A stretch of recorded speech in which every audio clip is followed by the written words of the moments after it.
Hello, everyone. I hope you can hear me this time. We did have some technical difficulties last time, but I think we got most of it cleared up. Anyway, welcome to the second episode of Punk on a Rock. I'm the most unlikely host of a social media video series ever, Kevin. The idea of this series, because we didn't really get to talk about it last time, is really just to talk story with some of the people who shaped Hawaii's underground music scene from the 70s through the present. And to share and archive some of the stories and experiences that are unique to growing up punk on the islands. So in this episode, I'm excited to welcome two women who I have long admired as creative thinkers and performers. Members of both bands Sorry and My Ex Is Dead, Lani Teves and Mindy Mizobe. So I'm going to try to bring them in now. Let's see.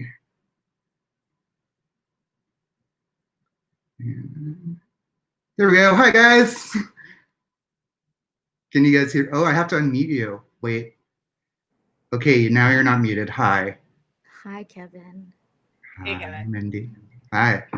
So thanks for doing this. I know it's you can't see Mindy? No. Maybe let me try switching the screen thing. Now can you see Mindy? No, but I mean, if I don't have to. Well, I can see Mindy. I guess that's all that counts. Can Mindy see me? Can Mindy see me? I can't hear her either. Now I can hear Mindy. Oh. Yes. Okay. I've been talking this whole time. Okay, this is weird. Can you not hear me? No. Well, okay. Hopefully we can all hear like everybody else can hear and see everybody. So yeah, thanks for doing this, guys. Yeah, thanks for I haven't seen either of you in a really long time. It's been almost 15 years, maybe. Well, no, because I ran into Mindy the time before last I was back, right? And we all got really drunk together and walked the streets from Kaka'ako or something. Yeah. And then Lani, I saw you in Detroit. We were just talking about this when I was DJing at Ann Arbor Soul Club, and I went and hung out at your house. And Mike Nakasone made us Loco Mocos. Right. Yeah. Anyway, okay, so let's talk about real stuff. But before we get to that, I did want to say that both of you on separate occasions have said things to me that have completely traumatized me for life and have totally crushed my spirit. Mindy, you once told me that I drink too much coffee and that my pee probably smells like coffee. Lani, you once told me that I was the biggest dick in the Hawaii scene. Out of context, like there was no context. Also, maybe a compliment. I'm not sure. Maybe so. We work together, so that's true. So we could be pretty honest with each other, I guess. So let's talk first about Sorry. So Sorry was around. You guys started around 1999 or so. Is that right? I'm bad at dates, so you have to, Lani. I'm gonna let Mindy talk about Sorry because she was there and I can't see or hear anything she's saying. Okay. Okay, so I think Sorry was 1999, 2000, definitely by 2000. Lani was actually the second singer. Okay. The original singer quit, but we were friends with Frenchie, which is Lani's other band. With people and Chris and another girl, Julie, and we liked them, so we were like friend bands, and so we asked Lani, who was the guitarist in Frenchie, to sing for us, and that's that. It's kind of unfortunate that Lani can't hear me. She can hear you, but she can't see you. No, I don't think she can hear. I can't hear her. That's weird. Okay. I don't know how to fix it though, so we're just gonna keep talking. So basically, Lani. Maybe you can just repeat what I say, and then Lani can. Yeah. So Lani just said that you weren't the original singer or Mindy just said that you were not the original singer for Sorry. I was not. And that you were in another band. What was the other band? I was in a band called Frenchie. Right. With Ipo and Chris. And Julie. Right. And so had either of you guys been playing music prior to starting those bands? I'm gonna let Lani talk first. Is somebody talking? Mindy's gonna wait for you to talk. Okay. So maybe we should raise our hands and then you can call on us. That's a great idea. Because I Perfect. can't. Okay. Yeah. I'll go first. I was trying to start a band. I was in a band before that didn't really do anything. And then I was trying to start a band, and I put flyers out at the Radio Free Music Store at Almoana. And I got contacted by people. And then that's how we started Frenchie. And then shortly thereafter, we heard about Sorry starting. And so you didn't know anyone from Sorry previous to that? No, I did, because our mutual friend knew each other from UH. Okay. Yeah, so, and then people knows Noe and stuff, obviously. Right, yeah, obviously. And so, Mindy, then, were you playing music previous to Sorry? I played music on my own, like I played piano, but I never was in a band before Sorry. It was Noe that was like, let's start a band for fun. And so Sorry was my first band. Okay. What would you guys say that musically you were influenced by? Like, who were the bands that made you want to do something, and arguably something different than what was happening in Hawaii at the time that you guys started playing? I'm pointing at Lani for her to answer first. Okay. Lani? Or maybe, yeah, just call on us. Okay, I'll just call on you. I was very deep in my Riot Girl musical journey. And so at the time, I was really into Bikini Kill and Sleater Kinney and all of those, that genre of band. And so I would really wanted to start an all-girl band. Also, I didn't want to be around most boys. Sure. So that was really what I was setting out to do. And Mindy, for you? I just did it for fun. I didn't have any goals. I just wanted to play music and hang out with friends with no motive or other overarching goal in mind. But I think I developed one with My Ex Is Dead. So when we talk about My Ex Is Dead, I can speak more to that. Okay. So getting into Sorry, I mean, I'll have to say that Sorry was probably my favorite band at the time that you guys were playing, and you were certainly my favorite band to play shows with. I just feel like there was like a camaraderie between a Young Poisoner's Handbook and Sorry, and I felt like we played most of our shows together. Yeah. What sticks out to you as like the funnest parts of playing shows in that late 90s, early 2000 period? Lani.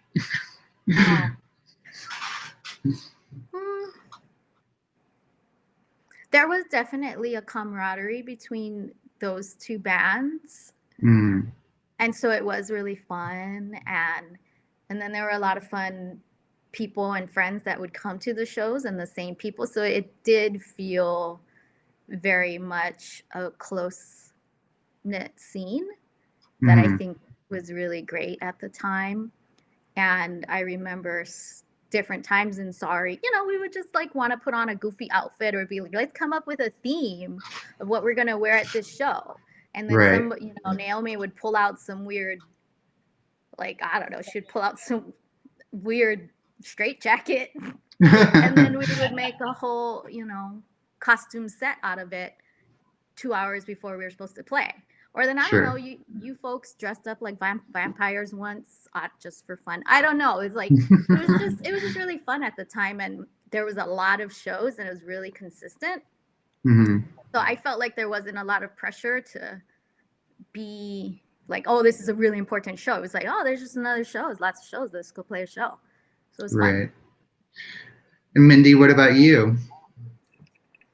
Sorry, I forgot the question. Is this about what stands out for you as like the funnest part of playing shows back in that early period? Oh, I would just kind of co-sign everything Lani said. I really liked just having a group of people that we got along. Well, not all of us got along all the time, but it was just fun to have a community of people that like to do similar things, had similar interests.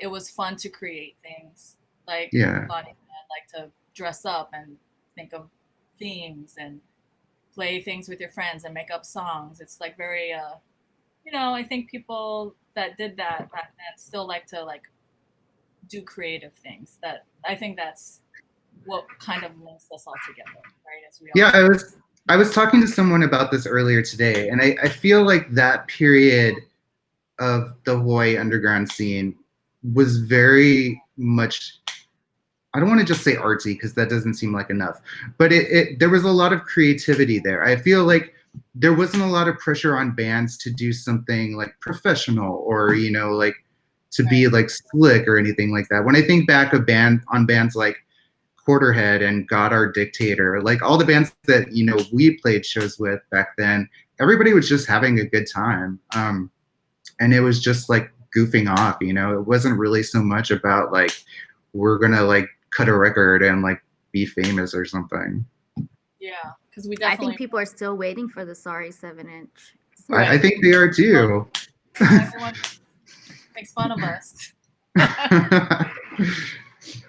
We took your money. I listened to all of the demo today in preparation I had to pick a song for the art card. But then I was also thinking like, as minimal as it is on the surface, when you really listen to it, like there's some really interesting, like complex parts about like the instrumentation in Sorry, and like, I don't know, and your Lani, your kind of like vocal cadence, I guess. And I really love the bass line in Blue Donut. Like it's just like super good. Like I'm kind of jealous.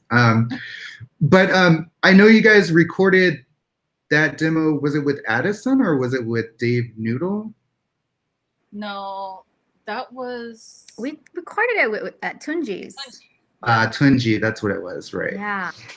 And how did that come about? And were you intending on releasing it? Well, we did, right? We released the cassette.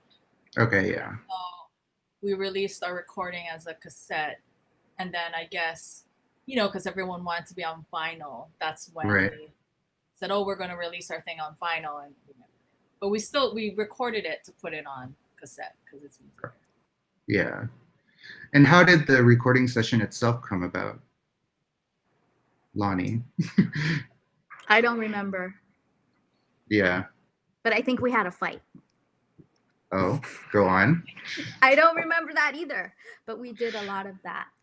So Mindy, Lani says that you guys had a fight about recording. Probably. I remember we recorded in that space that was that old broken down warehouse that is now the storage center in Ward. Right. Didn't it used to be like a club or something too? Like an eggplant. Yeah, my favorite eggplant, right? Yeah. Yeah, you see that space, and there was a practice space there, so we would practice there, and then we also recorded there. And we might have had a fight, but I think we just kind of devolved into fighting towards the end. It was just part of our shtick. Yeah. It's like, it's funny that we always fight during shows. I feel like I remember that. Yeah. So Sorry's playing. So as women in Hawaii's punk rock scene, and I mean, it could be any scene really, like, how would you describe the landscape for women involved in Hawaii's underground music scene? Like, not even just the punk scene, but I mean, Mindy, I know you were involved in the hip hop scene as well. I mean, what was there? What wasn't there? Were there any influences on young women to start bands, to make zines, to, do their own thing? Call Lani. Okay, Lani. Okay. Um, I think there were always lots of women or girls making zines. Mm-hmm. So I thought that was pretty well represented. But then, at least for me, I didn't see girls in bands or anything like that in the late 90s. Mm-hmm. And so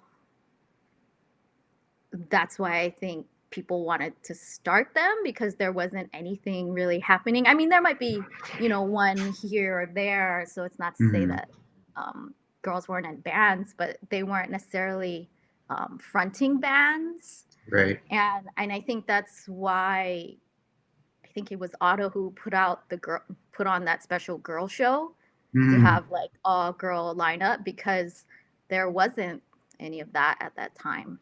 Yeah. And then even once we started it, I mean, I think people were mostly supportive, but there was definitely sometimes vibes that, like people would leave. And we would joke, especially when Frenchie would come on and be like, we're about to clear this room, Right. Right. Especially like a lot of military dudes and stuff like that, they would just leave. Sure. Which was fine. We're like, okay, bye. But yeah, right. It's not the there was, element you really want to have there. some shows, really had that kind of vibe, especially in the beginning. Yeah. I have something to say about the military. So I have a very strong memory of playing a show. It was in Kalihi, next to the river. Mm-hmm. There was a venue there, and we were setting up, and I don't know why I remember this particular night, but I also remember that it wasn't a one-off thing. This was just like another night in a series of shows where a lot of military people, especially, were sexually harassed us on stage. Basically, we would start playing, and they would just yell, "Take your clothes off!" They would ridicule us. So even though I don't remember there being a lot of hostility with like the local kids, there was definitely hostility with military folks, military men. Right, but the local kids, more or less, it wasn't so much an issue. No, I mean they might have been bored or whatever, but it wasn't like outright hostile. Right. And so Sorry was around for about 2.5 years, I guess, right? That's my memory. Yeah. I think. Yeah. And then how did Sorry end up deciding to stop playing? Ask Lani. I don't remember. I actually don't really remember either. Maybe Naomi moved. I don't remember, actually. Oh, maybe it was that. Maybe it was before that. Maybe it was that, actually. Yeah, I'm not sure. Trying to think about it. And then Mindy doesn't know. So we'll just say it's because Naomi moved away. And I also moved away during that period. And at what point did My Ex Is Dead then start talking about getting together as a band and planning to do that? Lani. I think me and Mindy were still wanting to play together, like start a band together. Oh, in between that, we were in Postmodern briefly. Oh, right. I think. But then after that, me and Mindy still wanted to. Yeah, so we were in Pomohomo too. And then, so we were committed to each other creatively. Yeah, and then maybe Mindy can fill in some of this. Okay, so tagging in. I think we were at a show and we were talking about, I mean, we've always wanted to play music together. And then Lani had started her master's degree at UH in the American Culture Department. And we were at a show and Tinkle Potty was playing. Do you remember Tinkle Potty? I do. I think we were both so blown away by the, I don't know, they were just incredible. They were an amazing band. I hadn't heard anything quite like them. They were so discordant, but also catchy. Um, and they were just unlike anything else that was going on at the time. Yeah, in Hawaii for sure. In Hawaii, and then definitely the things going on in Hawaii at the time were very melodic and pretty. So Tinkle Potty was not. And I think we both showed an affinity more towards Tinkle Potty than anything that had been currently happening. And we wanted to be a part of that. Lani, did you hear that? I can't hear anything she said. Okay, right, yeah, okay. So she referenced Tinkle Potty as an influence for for those bands starting. I will say that you guys took a departure from Sorry, which was more of a fun-loving kind of band, I guess, musically, to being something that was a little bit more artsy and kind of heavier, I guess, maybe.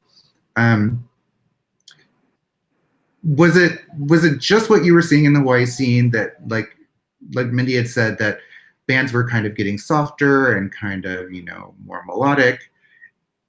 Was it kind of like a rebellion against that, or was it just something that like you wanted to experiment with doing something a little bit heavier and more aggressive? I think Lani. we talked about, me and Mindy had talked about it, and we talked about wanting to have like a darker sound, and aspired to have a darker sound. I was listening to a lot of Carp at the time. Nice. And a lot of Carp and a lot of the later the Needs stuff, and so yeah, I wanted to have more of a heavier feel, so I wanted to find people that could play that. And then like what she must have brought up, it did feel like parts of the scene was kind of like softer and more like twee pop. Sure. And we felt we wanted to move somewhere else from that and see what we would come up with. And then Mindy really was like the musical director of My Ex is Dead. So we tried to put that together. Nice. And how do you feel that, what was the reception like to you playing at shows with like these melodic sort of twee pop bands? Like, did people appreciate it at first? Was it, you know, did people not like it? Did you clear the room? I'll go first. I don't think we cleared the room. I mean, the first time we played, we were not together. Like, we weren't tight. So it wasn't easy to hear. So maybe people didn't like us, and for understandable reasons.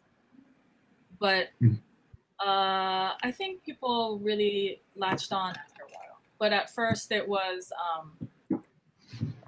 I don't think necessarily that there was a divide between the softer bands and us. We still played shows together. Our scene is so small. Right. Also, you know everyone. Right. So I don't think there was a divide or anything like that. I mean, we might have stepped on some people's toes a little bit. You know, there are some people that had some unkind things to say about us, but who cares?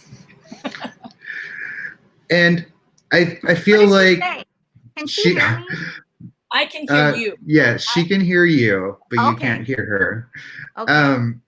So she said basically that there wasn't much of a divide because the scene was so small, and you know everybody kind of knew each other. And she said that your first show was you guys weren't so put together, but people eventually caught on to it. Anything to add, Lani? No, I don't remember the first show, but I remember being a little rough in the beginning, but then it was really good. Like people were very responsive, and yeah. Would you say, Lani, that lyrically you kind of started to introduce political themes into the songs more so than you had with Sorry, for instance? Well, I didn't write the majority of Sorry's lyrics. Okay. So the music and the very interesting guitar and bass, and then the humor in Sorry was Mindy and Naomi. So I wasn't involved in the lyrics, not really, I don't think. When I was in Frenchie, we were toying with more political lyrics, but then by the time we got to My Ex Is Dead, I was fully like over the edge. Like, yeah. Just fucking over it. Like, right. The world and lots of things. And so based on a lot of stuff I was actually learning in school, I started saying more political things. And then not even that political, I don't think, but I was definitely using it as a way to express how I felt about the scene and Hawaii. And so, yeah. So what were kind of some of the themes then of the songs? I mean, it was, what years were this 2005, 6-ish, right? Is that what we said? No? I think it was 2001, 2003. Okay. Am I wrong? No, I said something completely different. Maybe Mindy said she didn't know either. Okay. Maybe 2002, 2004. So what was going on in the world then that, outside Bush, of baby? It was all Bush, man. And so do you feel, because I feel like My Ex Is Dead kind of, although lyrically was political-ish, was also kind of like dancey and like fun and arty and kind of discordant. Do you think that the contrast of those two things helped or hurt the band at all, as far as like live shows and the way people perceived you? Lani, Mindy, Lani. I'm not sure how we were really necessarily perceived at the time. We always had a good response from the crowds. If I had been more explicitly political in the way that I might have felt in my heart, we might not have had such a positive response. But I think, we had fun. There were definitely parts of the music that were fun.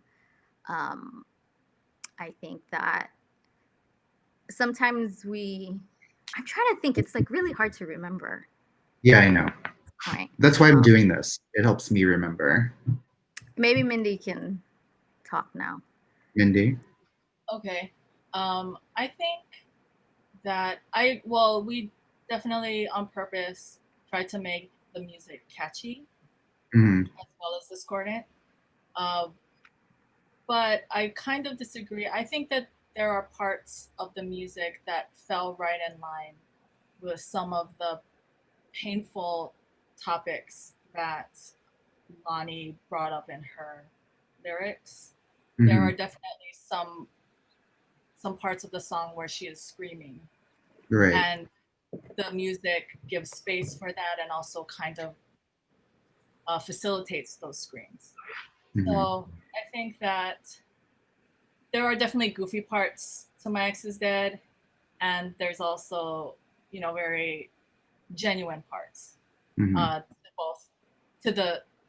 talking about the musicality. Sure. Like there's definitely goofy musicality parts, but also, earnest parts. And so eventually you guys recorded, and you recorded with the intent of actually releasing something this time. Didn't it end up on a Bandcamp or something like that at some point? I feel like that's how I got it, but I don't really remember. We recorded a CD. Yeah. I don't know what this band camp is you're talking about. It's this thing the kids do instead of making records. They just put it on the internet and give it away for free. Lani. Yeah, I don't know what that is. Yeah. Lani took care of like the recording end of the business. I didn't. You should ask her. I don't really. So Lani, Mindy says that you took care of the recording process for My Ex's Dead. How did that come about, and how was it released? And well, we recorded it with Sean in his studio / daughter's bedroom. nice. Who was a toddler at the time, I imagine. So I was like in his daughter's room screaming while the band was playing in the other room. And so we recorded it really fast and then got it put onto CDs. And then we sold them. And I'll say this because I was on K2H at the time. We were the #1 album for like most of the year. Look at you. I know. So I'm going to show off. And then they tried to, at the time, Tower Records on Keomoku had like, best albums or most popular albums of the year thing by K2H. And so they wanted to sell our CD there or show it, but they couldn't do it because we didn't have like a major representation or whatever. Oh, wow. Yeah. And we were like, fuck you, whatever. Oh, that's crazy. Yeah. And they really wanted to give a display and like sell it, but we couldn't do it because we didn't have a barcode. That's crazy. Because we're punk.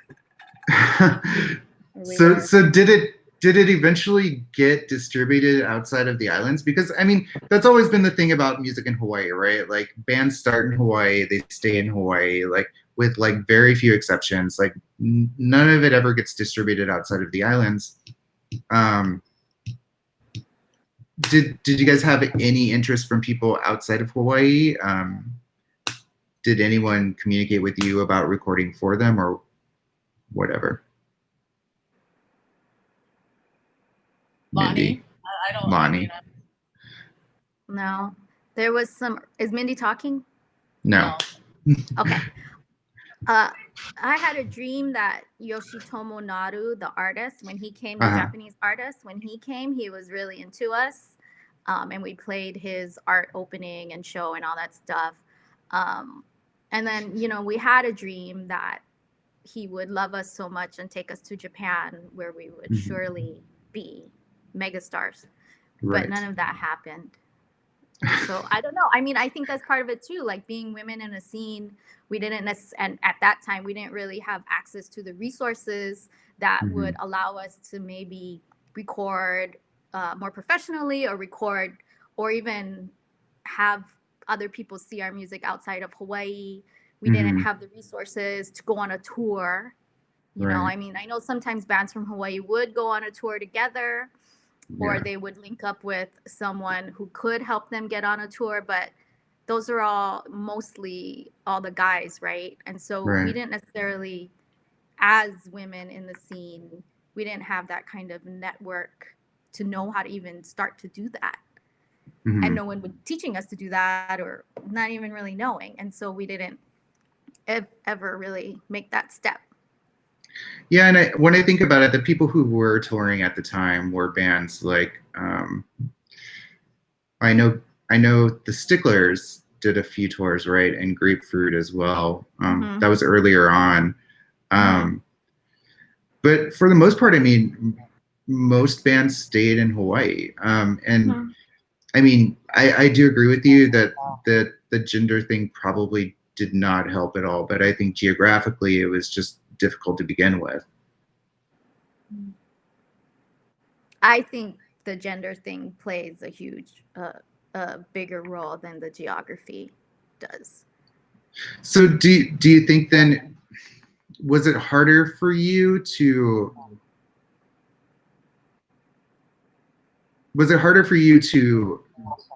ask for help or to find someone who would want to help promote you? In general or like on going on, to go on tour or distribute your music elsewhere? Mindy?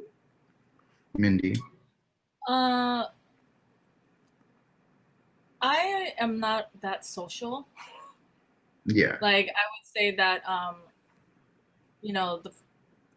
I liked being in the scene and socializing with people, but I wouldn't say that I knew a lot of people, actually. Yeah. And so I think that Lani actually she was better at that, and she knew more people, so she would be more aware of like the dynamics. I kind of just hung in the back and talked to the people I like to talk to, and made music. Right.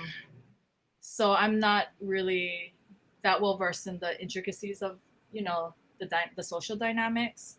So I would trust what Lani says more than what anything I have to say about it, because I kind of a little bit removed. Yeah.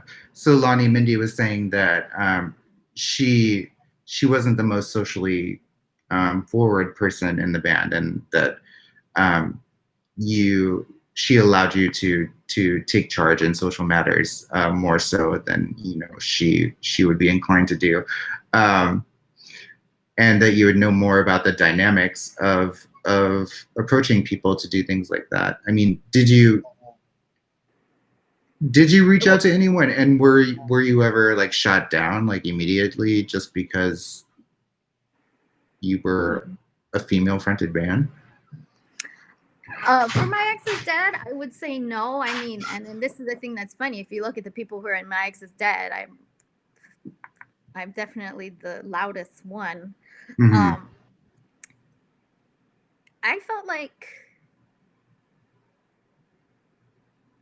people were very positive towards us, but it's really hard to think about going on tour, for example, right? Yeah. Like, you got, for all of us, you got to fly all your stuff, and then you have to have, again, access to that kind of network, and we just didn't have space for it. I don't even think we had space to imagine it, even though the guys in our band, like especially someone like Mike, had been on tour on the continent multiple times at this point, but I think it's not that we just didn't know how to do it. And if I was the one that kind of was in charge of getting us access to that, I had no clue how to do it. Like, I don't know, I still wouldn't know where to even begin. Like, you're supposed to like post on a message board and ask to sleep on someone's floor, and I guess, but the bands that were touring, like, so like you said, Sticklers, Grapefruit, I don't know if the Catalogs ever toured. No, we never did. In my mind at the time, they all kind of seemed to be somehow affiliated with Jason Miller, which may or may not even be true. But I felt like there was like a California connection, and then people would kind of just go through California, right? We didn't have any of that. And so we just didn't really know where to begin. So that kind of brings up something. I mean, even going back to the Sorry days, Jason Miller started Hawaiian Express Records, which was great for, promoting Hawaiian music. And I think he did a really great job of archiving, things that have happened from like that early 90s period up through even now, I guess. From what I know, he's sort of stopped doing the label and has focused more on promoting out-of-state shows. Do you feel like there was any sort of divide? Because I mean, when our Poisoners, a Young Poisoners Handbook and Sorry were playing shows, I felt like we were a little bit separate from that scene of bands that Jason Miller promoted. Do you feel like there was a strong divide, and if so, why? Mindy? Okay, I'll go. Yeah, I do think that there was a divide for sure. I think I know who he is, but I don't think he knows who I am or who we are. I don't think. I'm sure that he must have been present at least 1 or 2 shows that we have played. Mm-hmm. But I just don't think that we're his type. You know, I don't know how else to put it.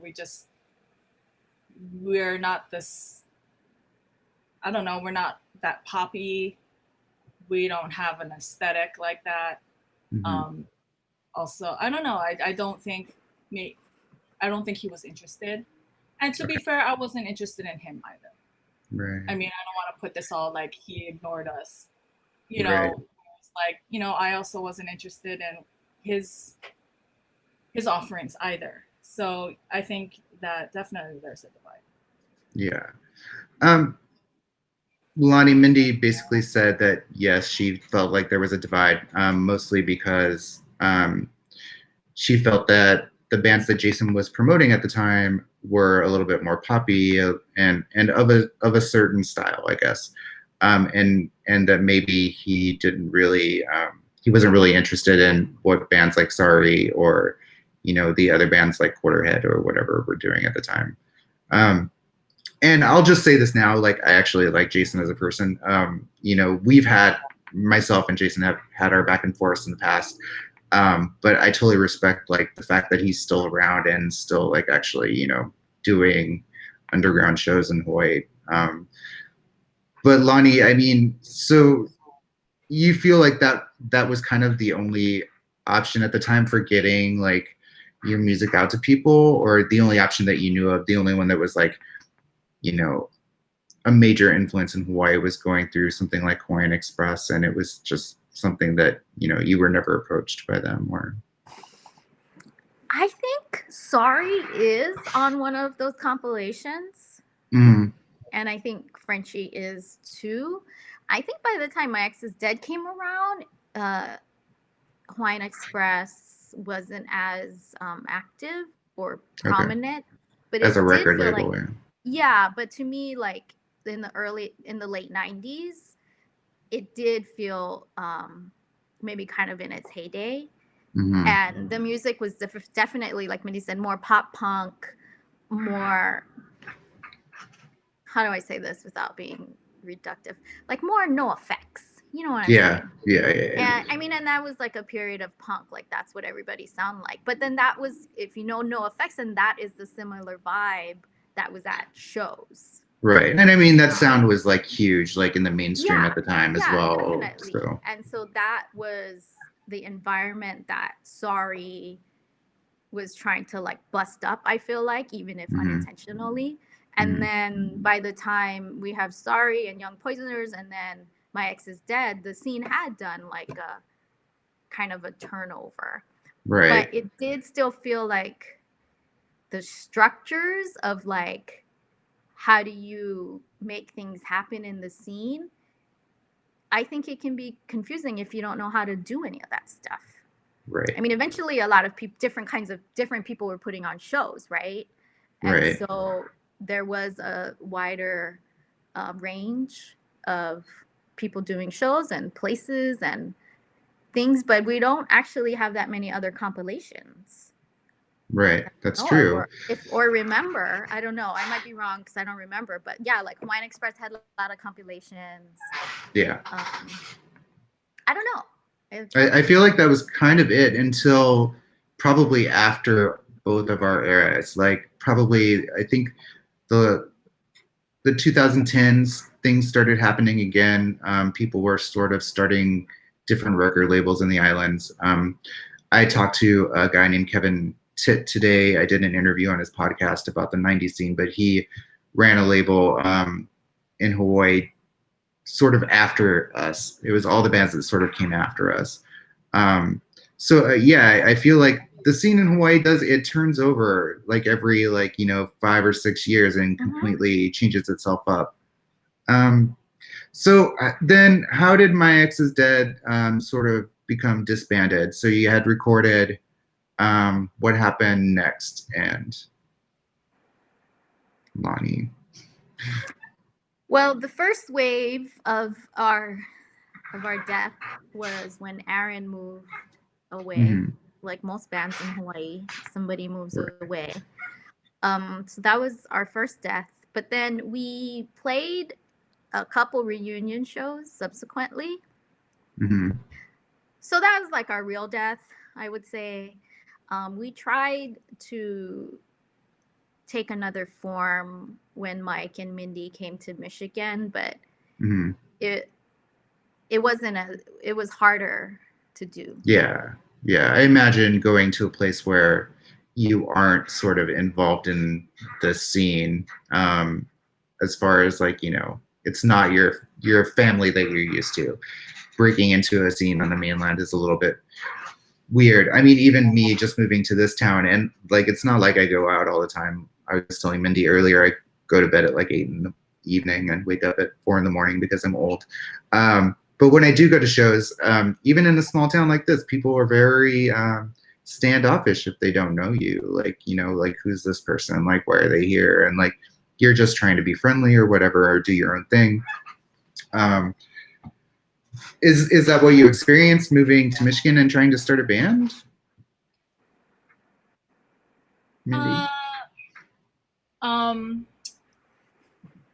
I think it was more like we were both trying to pursue degrees and be in a new place and be in a new configuration of the band, and it was just kind of overwhelming. I remember we were looking for a practice space even, and we couldn't find one. Right. It's like it was like all like professional, right? We just wanted a practice space, and we couldn't find one. And we were in Ann Arbor, and maybe I just didn't go to the right places, but I didn't really see too many flyers for shows, or I didn't actually see any type of markers of a scene that I was familiar with. Right. So how would you break into a scene where you can't find it? Or maybe I wasn't knowledgeable of the kinds of scenes that there are, so then I couldn't find it, and therefore we could, you know what I mean? It was just a lot of barriers, I think, to we just couldn't do it. It's difficult.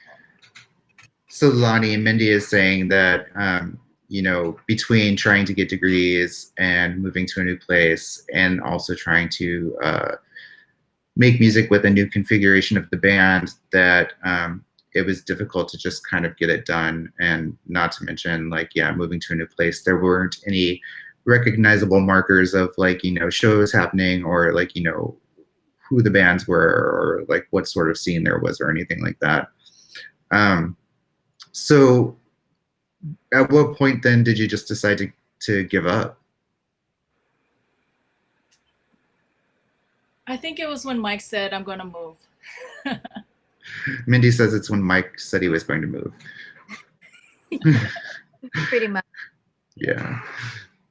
But now, so now you're all back in Hawaii, with the exception of Aaron, who is still in San Francisco, correct? In Seattle. Seattle now, that's right. And Kaz is there too, right? Yeah. Right. So. So have you guys talked about making music again? Do you feel like you have time? Is it something that you think you would still enjoy doing? I'll go. Mike Mindy's and I talking talk about it all the time, but not performing the same type of music. Talk about like lounge acts. I'm actually really into fantasizing about having a lounge act. What is she saying? She says she fantasizes about having a lounge act. Oh yeah, she does. Yeah. But nothing serious, nothing like before. So Mindy says that she doesn't want to do anything serious, and nothing quite like things that you guys have done in the past. What about you? Do you still want to make music? Well, I'm old, like. Yeah. But you're about to hit that midlife crisis where you're going to want to play music again. Yeah, you're almost there. Because I'm going through it now, so you're close enough, right? I guess. I have two things that I want to do at some point. One of them is I always had this dream of having like a Hawaiian metal band called Kill Holiday, although I think I have seen that. I think as I've a seen that band, too. Yeah, I think I've seen that I'm too. very happy about. So And I think they are a metal band, and I think they yeah, do sing in Hawaiian actually. yeah. So I heard that. So it's like my dream came true. So I'll let the kids have the dream. Okay. But then the other thing is, I don't know, maybe 20, 30 years from now, I do want to be like an old lady in an old lady Hawaiian band, and I'll play upright bass. Have you been learning upright bass? Okay.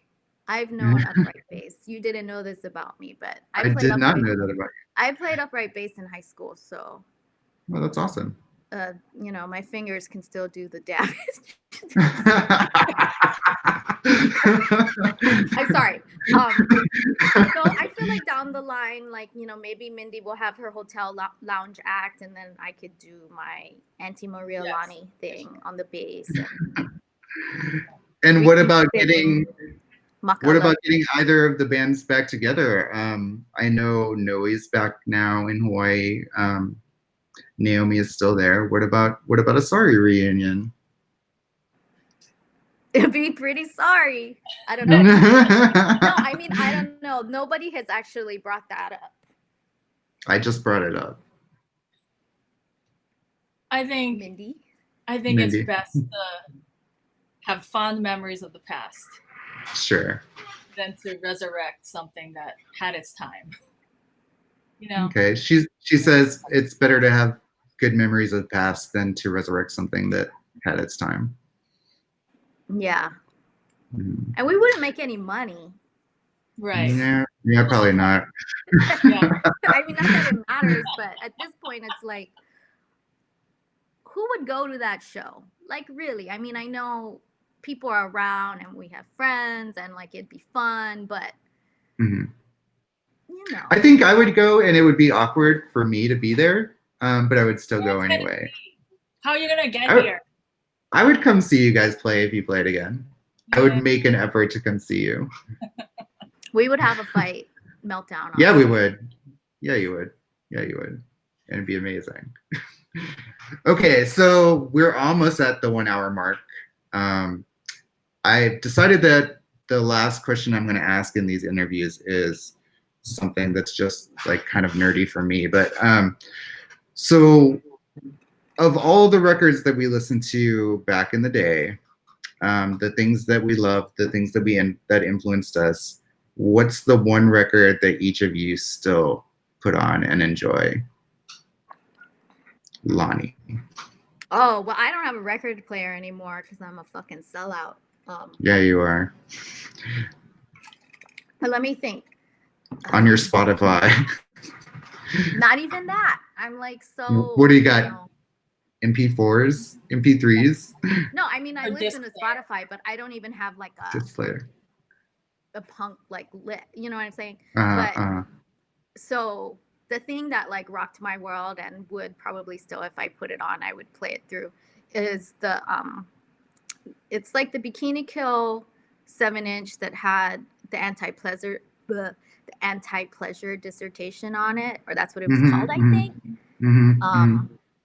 And I just loved all those songs, like 4 or 5 songs. Yeah. Yeah. And Blacks, fuck shit up. That's our thing, Kevin. There you go. You know what though? I was thinking, I was listening to this record the other day, and I was like, oh my god, like this record was so freaking good. Like the first Gossip record was so amazing for me. Like that thing was like it just killed. Like so for me, when I think about our time together as a group of bands and stuff like that, I remember that record a lot. Mindy. I was going to say my time in Sorry was defined by that Blatz fuck shit up song, like how Lani said. We covered it. I think that much. And then as far as our friend time together with our sister brother bands playing shows, I also agree with the Gossip. That was a turning point for me musically. Also, I liked that Sleater-Kinney song. I like songs not really albums, because I Sure. always kind of lose interest. But there's that Sleater Kinney album. See, I can't even remember the album, but that One More Hour song, I will always associate with that time period in my life. And then for My Ex Is Dead, I think of Lightning Bolt. That song that I can't remember the name of, but that was a very inspirational song. And so, what are you listening to now? What's new? What do you like these days? Well, there's an artist called Mindy now, and there's this girl named Mindy, but she's awesome. I like her. Just from the 3 songs I've heard of her, yeah. Lani, Mindy said she likes the artist Mindy. What are you listening to these days?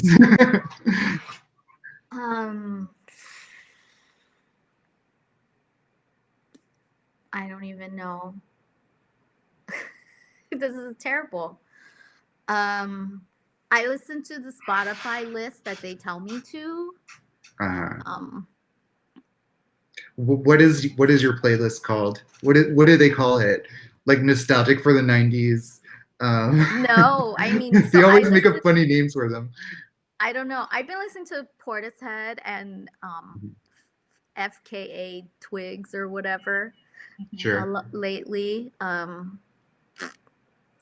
don't know what else I've listened to. I listen to the Motown Spotify list a lot. Good for you. This is very, I mean, it's not very inspiring. Well, all right. It was really nice talking to you guys. Sorry, better basically to say. No, it was fine, Lani. It was fine. I really miss you two a lot. And it was really nice of you guys to do this. I know it was kind of awkward for all of us, but it was fun too. It was fun. It was really fun. And I will see you guys back in Hawaii when you guys do a Sorry show.